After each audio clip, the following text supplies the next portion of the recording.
Bonjour, nous sommes aujourd'hui avec le docteur Maryse Mathéo Delamare. Le sujet c'est les medical codes et les émotions ou comment rendre un visage moins fatigué, triste, sévère ou relâché. Le docteur Maryse Mathéo Delamare est docteur en médecine. Elle a fait la faculté de médecine de l'Arrière-Boisière Saint-Louis. Elle est spécialiste en médecine esthétique et laser. Elle exerce à Pontoise. Elle est conférencière dans de nombreux congrès médicaux nationaux et internationaux. Elle est médecin expert et formateur en médecine esthétique et technique d'injection. Elle est également médecin consultant auprès des laboratoires pharmaceutiques et cosmétiques.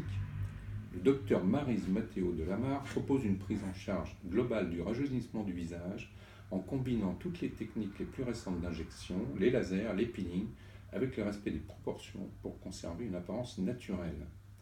Alors, une enquête récente du laboratoire Allergan a été menée sur la médecine esthétique et a été réalisée en mars 2016 sur 500 femmes en France et plus de 7000 dans 16 pays.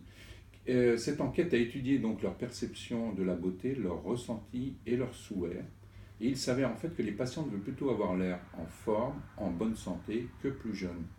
Donc la première question que je vais poser au docteur Maryse Mathéo Delamare est: quel est le motif le plus fréquent de consultation?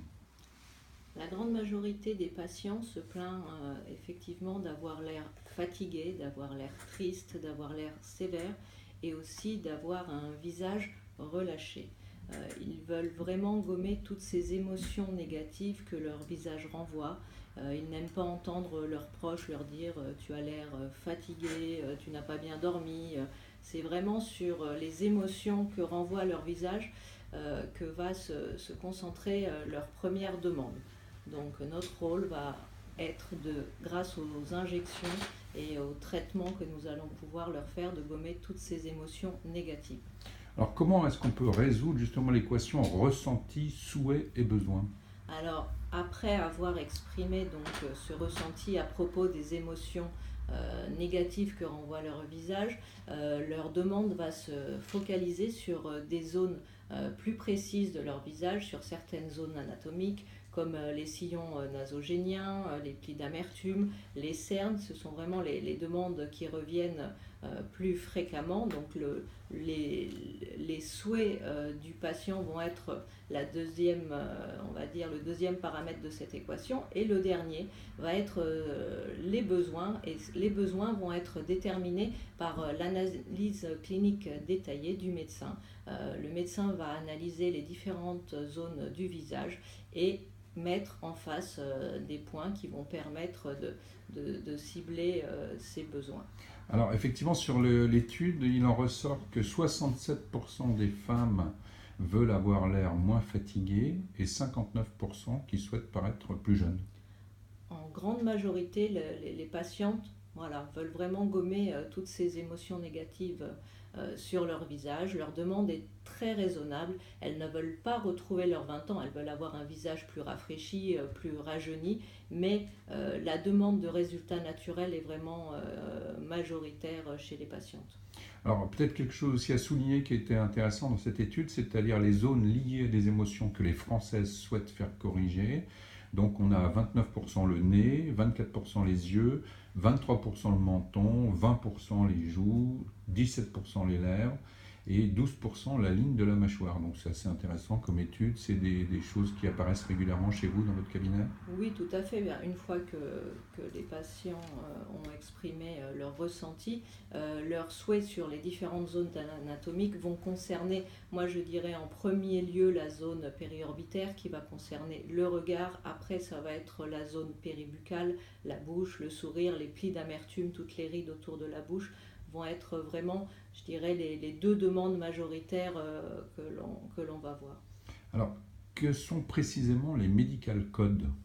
Alors les medical codes sont un nouveau concept qui a été développé et mis au point par un groupe international d'experts du laboratoire Allergan qui a analysé, compilé et vraiment a réfléchi aux demandes des patients. Et les medical codes sont des points maintenant bien précis d'injection sur les différentes zones du visage. Le visage a été divisé en 12 zones anatomiques et sur chaque zone anatomique, on va avoir une séquence de points d'injection avec l'acide hyaluronique très précis. Donc grâce à ces points, on va pouvoir résoudre cette équation et en fonction du ressenti, des souhaits et des besoins, on va avoir en face comme résultat différents points qui vont être injectés. Ah oui, donc c'est très très précis. Oui, un plan de traitement personnalisé, sophistiqué va pouvoir être mis en place pour chaque patient, puisque ce qui est aussi très intéressant dans ce concept, c'est que l'on sait maintenant quels sont les points qui vont pouvoir permettre de gommer la tristesse, qui vont permettre de gommer la sévérité, la colère, et pouvoir aussi prévenir et traiter le relâchement. On a donc quelque chose, un outil qui est vraiment très précis et très performant. Alors maintenant, on sait qu'il y a beaucoup de types d'acide hyaluronique, de fillers, quoi. Alors quels sont les fillers les plus adaptés pour traiter justement, pour s'inscrire dans cette procédure de medical code? Alors les medical codes ont été développés exclusivement avec une gamme d'acide hyaluronique du laboratoire Allergan qui est la gamme Vycross, et pour chaque point, de façon très précise, on va utiliser un acide hyaluronique précis. On va avoir des points profonds de soutien qui vont nécessiter l'utilisation d'un acide hyaluronique volumateur. Pour des points plus superficiels, un autre plus souple et plus léger sera utilisé. On a vraiment, avec cette gamme, la possibilité de réaliser tous les points nécessaires pour traiter les patients. D'accord, c'est intéressant. Alors, peut-on gommer les expressions négatives en apportant en même temps aussi des résultats qui vont être durables? Le fait de traiter différentes zones du visage nous a permis d'observer que les résultats étaient optimisés et plus durables. Il est vrai que quand on va traiter la partie supérieure du visage ainsi que les pommettes, les cernes, on va améliorer le relâchement et on va aussi avoir des résultats plus naturels puisque le visage dans son ensemble va être traité. Donc le fait de traiter les différentes zones va permettre d'avoir des résultats plus durables. D'accord. Alors, est-ce qu'on a des techniques d'injection particulières? On parle quelquefois de nappage, d'emploi de canules, autres. Alors, les medical codes en fait représentent 62 points différents pour les 12 zones anatomiques du visage. Donc je ne vais pas citer toutes les zones anatomiques, ça va partir du front en descendant, en allant sur les tempes, le cerne, la pommette, le sillon, la bouche, le menton, la ligne mandibulaire, le pli d'amertume. Donc on a vraiment toutes les zones du visage qui sont cartographiées et pour chaque zone on va avoir un nombre défini de points. Pour chaque point, on va avoir une technique vraiment spécifique et appropriée qui est décrite. Donc, on va utiliser pour réaliser ces points avec les injections d'acide hyaluronique soit des aiguilles, soit des canules. Ensuite, on va faire ou des injections profondes quand il va s'agir par exemple, d'injecter des pommettes et de donner du soutien osseux. On va avoir des injections qui vont être plus superficielles quand il va s'agir de combler des rides. On va avoir des injections en bolus, donc là il va s'agir de faire des points plus concentrés de produits pour obtenir une projection antérieure ou des rétrotraçantes linéaires ou des injections en éventail. On a vraiment tout type de techniques pour chaque point, mais ce qui est intéressant, c'est que ces techniques sont déjà définies à l'avance, on sait quel produit on va utiliser, on connaît exactement la zone anatomique où on va injecter et on sait également quel est le résultat attendu. Donc on va vraiment pouvoir, grâce à la définition des points que l'on va injecter, avoir tout cela de façon très précise et très sophistiquée. Alors, est-ce qu'on peut compléter cette procédure éventuellement avec d'autres techniques, de la mésothérapie, des lasers, etc.?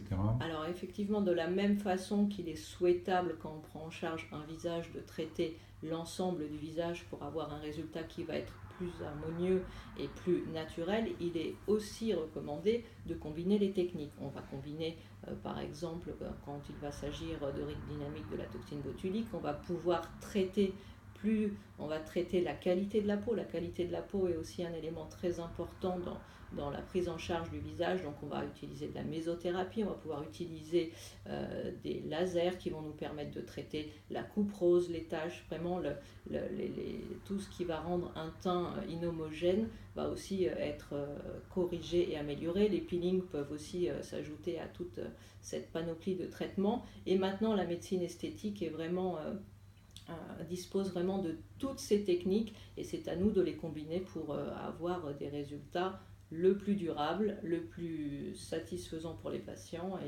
et le plus naturel, bien entendu. Alors, combien de séances en général ?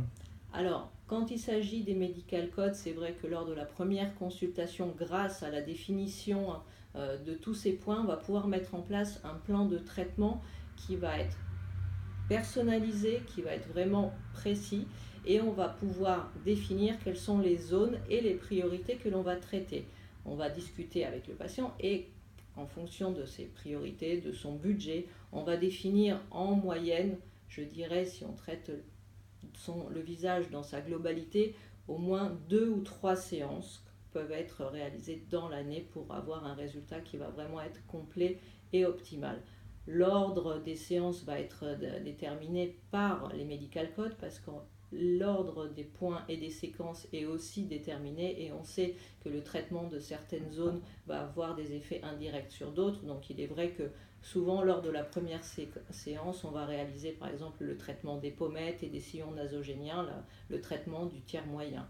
La deuxième séance va souvent concerner le tiers inférieur, donc là on va peut-être traiter le menton, la ligne mandibulaire ou les plis d'amertume. Ce sont vraiment ces 2 séances-là qui sont les plus importantes et celles que l'on retrouve le plus fréquemment dans cette prise en charge. D'accord. Alors c'est toujours difficile de parler de prix, donc admettons une fourchette de prix, sachant bien sûr que c'est lié au nombre de seringues qu'on va injecter, à la patiente, etc., etc. Donc on peut quand même avoir une idée de prix pour ce type de protocole ? La demande la plus fréquente va être, et le traitement le plus fréquent va être celui des pommettes par exemple et des sillons nasogéniens. Il s'agit du traitement du tiers moyen qui est vraiment la fondation ou le socle de traitement quand on prend en charge un visage. Donc le prix de ce traitement va être, on va dire, à partir de 700-800 € pour un traitement complet du tiers moyen. Après, si on complète avec le menton, les plis d'amertume et la ligne mandibulaire, là on va être autour de 1500 € par exemple, 1600 €. D'accord. Alors on parle un peu de fréquence d'entretien ou d'effet durable, c'est-à-dire on répète cette opération tous les 9 mois, tous les 12 mois ? Non, on ne va pas s'y rapprocher. Maintenant, on a des produits qui ont vraiment une durabilité qui est très intéressante et quand il s'agit des produits volumateurs tels que le Voluma qui sont mis en profondeur, on va avoir une durée de traitement qui est vraiment allongée et qui va être autour de 18 mois. Donc les traitements ne vont pas avoir besoin d'être répétés tous les ans. 18 mois c'est vraiment le minimum, voire parfois plus longtemps si les patientes sont jeunes. On peut avoir des patientes qui reviennent tous les 2 ans et je crois que là on commence à avoir des choses vraiment satisfaisantes. Alors peut-être une dernière question, quel âge vous conseillez pour un démarrage de ce type d'intervention ? Alors il n'y a pas d'âge recommandé, il s'agit vraiment de la demande et du ressenti du patient, mais c'est vrai que maintenant on a affaire à des patientes qui sont plus jeunes qu'il y a 10 ans. Maintenant, des patientes autour de 30-35 ans commencent à venir nous voir en consultation parce qu'elles sont beaucoup plus informées, que les techniques sont plus connues et elles vont intégrer un autre paramètre dans l'équation qui va être celui de la prévention. Et elles vont nous demander d'avoir recours à des gestes peut-être plus modérés, répétées, mais dans un but préventif. Elles vont essayer de retarder au maximum le vieillissement. Mais la grande majorité, la moyenne des patientes que l'on reçoit actuellement, je dirais ça va être autour de 45-50 ans. D'accord. Merci pour toutes ces réponses à nos questions, donc avec une étude qui est effectivement très intéressante. Vous pouvez bien évidemment poser les questions au docteur Maryse Mathéo de Lamarre par SMS, par email sur notre page Facebook. Et je pense qu'elle fera son maximum pour vous répondre le plus rapidement possible. On vous dit à bientôt pour de nouveaux interviews.